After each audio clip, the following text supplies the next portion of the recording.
So we just mentioned some of those numbers, up as much as 100+% in this admissions process. How else has the pandemic affected the college admissions process? Well, you mentioned those 17,000 increased applications at Cornell. And the reason that there were so many increased applications is because people thought that they could squeak in without test scores, because admissions officers were so vocal about how, that you're not going to be at any disadvantage for not submitting a test score.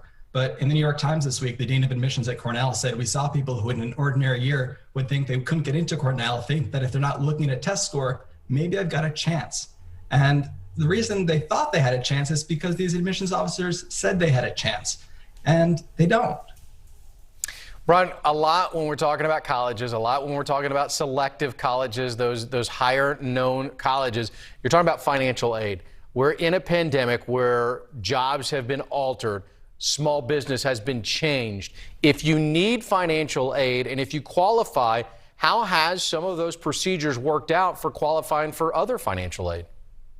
Well, at the vast majority of colleges, which are about 900 universities across America, applications are actually down. The colleges that you cited are the highly selective schools, which are the exceptions to the rule. There's about 25 or 30 highly selective schools.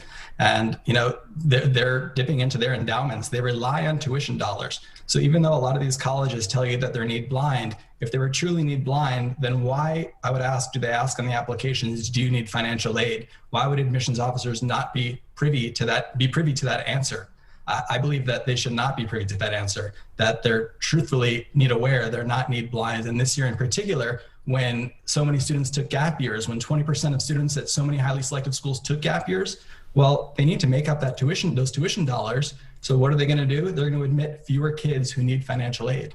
You bring up gap year, and that was a topic of conversation in our newsroom this afternoon. Give me the definition of gap year students, and how has the pandemic changed the playing field for them? There's students who didn't attend college this past year because of the pandemic, who were admitted to the class of 2024, who didn't attend, whether they stayed at home and watched Netflix, or whether they did some fancy program in another country. That those 20% of kids took up seats for this year. Every year, colleges say it's harder and harder to get into because their admission rates go down and down, and we always alleviate those concerns and say it's no harder to get into these schools this year than it was last year. Just because the admission rates go down, the truth is these schools just get better and better at getting students to apply. But more students applying to a top school doesn't make the school more competitive. But this year, it really was more competitive because there were 20% fewer seats. And I hope that won't be the case next year. And I expect it won't, because how many years are these kids going to stay home and not go to college? They need something to do.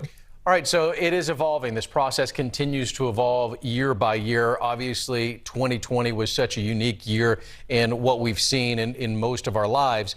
But what is your advice to those high school juniors and maybe seniors to be, as far as beginning this college search? How early should they start? And will it be more difficult than in years past?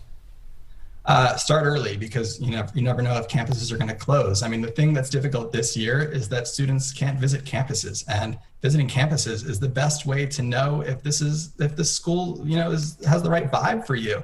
We always tell students, do the smile test, smile at kids and see if they smile back, see if they're happy.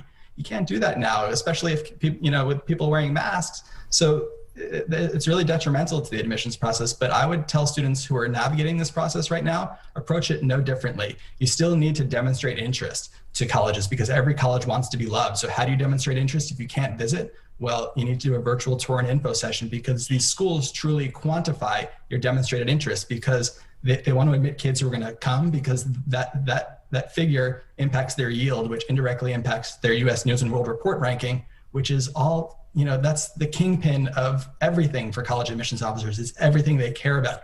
Even though they'll tell you they don't care about the rankings, they sure do. Get more info. Great info there from Brian. Thank you so much. We appreciate your time, Brian Taylor. Thank you for having me.